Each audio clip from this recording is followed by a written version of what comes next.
Thanks for checking out this video. Today is going to be super short. I'm just going to be sharing with you 5 questions that you should be asking at your PhD interviews.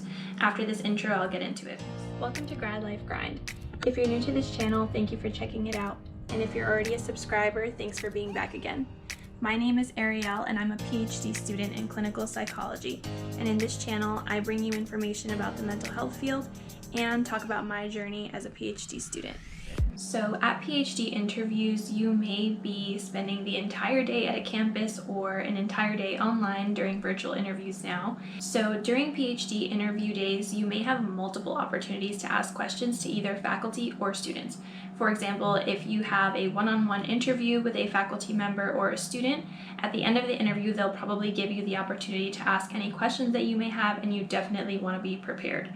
I also had a PhD interview where I asked all the questions the entire time. So the faculty member who interviewed me did not ask me a single question.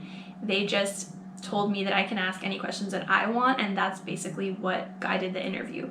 That caught me super off guard, so now I always know to go into an interview with questions. So here are some questions you can ask either in one-on-one interviews, in group interviews, or even during some downtime that you may have with current graduate students at that program. A lot of PhD programs are designed in such a way that you will be signing on to work with one faculty member for the duration of your time at the program. And if that's the case, then you should have lots of questions for the faculty member you're interviewing with, because this is the person who's going to be your advisor for the entire time that you're there. So some questions that you can ask faculty members are, what is your mentorship style? What are your expectations for your students at each year of the program? For example, for clinical psychology, they're usually 5 to 7 year programs, and faculty will usually expect different things from their first years than they expect from their 4th or 5th year students. So that is a great question as well. You can also ask faculty, what is the culture of the lab? What are the interactions like between lab members and between students and the mentor? Is the lab super collaborative, or do students in the lab work more independently? Another question that I think is really important to ask faculty members, whether it's the individual advisor that you're applying to work with or really any faculty or administrator, this question is, how does the university handle issues of cultural competence or diversity? This is a pretty timely question, and for those who are studying clinical psychology like me, it's a good question to ask because clinicians or future therapists, future psychologists of the world really should be culturally competent. It is part of our ethics code, and it's super important to know how to work with clients from diverse backgrounds. If the doctoral program that you're applying to is research heavy, then you should also ask faculty, what are the opportunities to present at conferences? What are the conferences that the lab attends on a regular basis or on an annual basis? And what are the opportunities for co-authorship?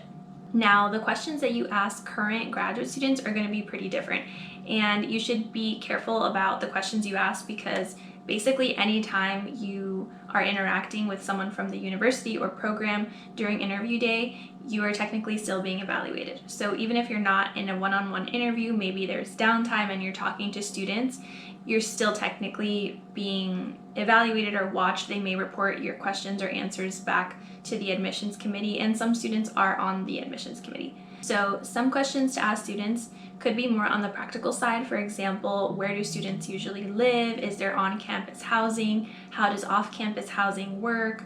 What is the cost of living in this area? What do students out here do for fun? Things like that. It's also really common for me, as someone who works for admissions at my program, to be asked about the financial situation or financial assistance.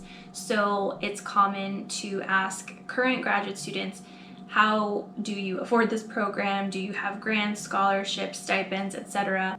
If not, then how are you able to get by? And it may seem like a personal question, and you can let the student that you're asking know, like, feel free not to answer this if you don't feel comfortable, but this is a huge decision and I would really like to know what your financial situation is. How are you financing this program?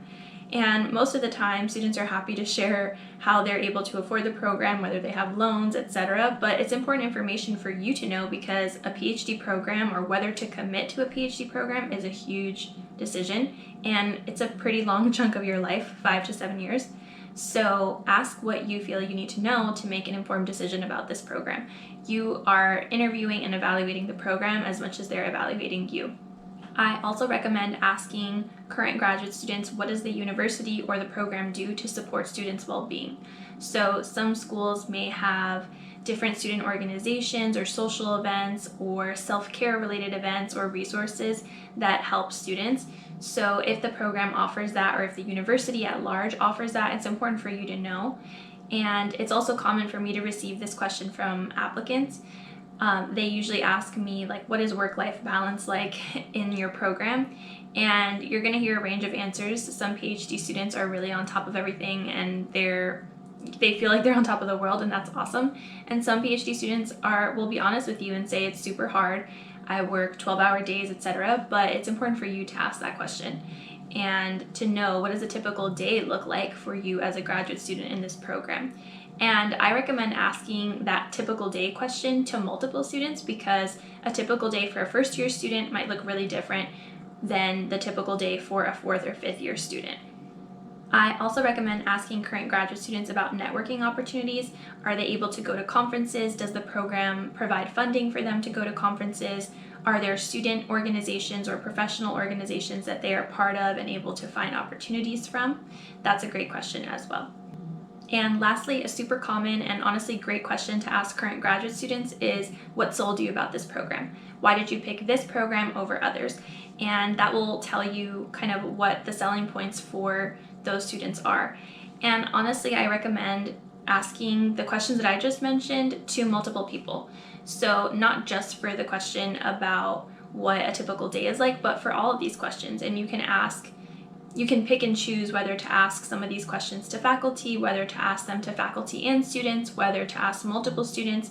You're fielding the people that you're interacting with for impressions about the program. You want to know, are students happy there? Are faculty collaborative? Are faculty hands-on?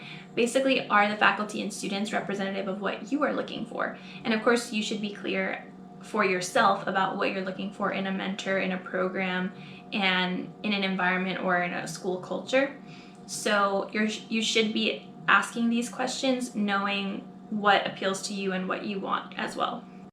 So if you already got an interview for a PhD program, congratulations. If you're still waiting, hang in there. I know it is anxiety inducing, it is scary, but it's also really exciting, and it's a huge feat just to submit applications, because that is a process that is super stressful as well.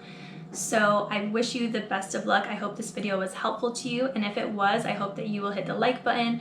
I hope that you will subscribe, and I hope that you'll also keep in touch with me on other platforms such as Instagram and TikTok. Again, my name is Ariel. My goal is to inform you, to inspire you, to spark an interest in you, and hopefully also entertain you. So I hope you'll check back soon.